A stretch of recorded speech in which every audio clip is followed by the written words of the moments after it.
তো আজকে একটা সকালে উঠে নিউজ দেখলাম, তো 34টি কোম্পানির টুথপেস্টের মধ্যে 26টির মধ্যে মাইক্রোপ্লাস্টিক পাওয়া গেছে। এটা একটা খুব ক্ষতিকারক রাসায়নিক।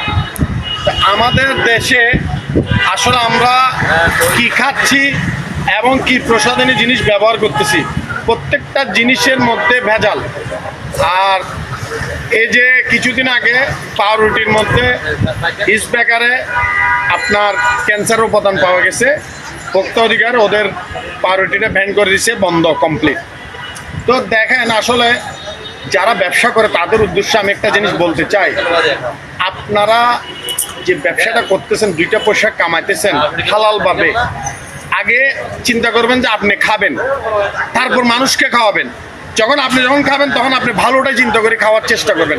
তো ঠিক মানুষকে ওইভাবে খাওয়ার চেষ্টা করেন, কারণ মানুষের এই যে স্বাস্থ্য ঝুঁকিটা হয়ে যাচ্ছে, মানুষের এই রোগ এত কিছু দিন দিন খুব প্রতিনিয়ত এই আপনার এই হাসপাতালগুলোতে দেখেন কি পরিমাণ রুগীর এইসব ভেজাল খাদ্যর কারণে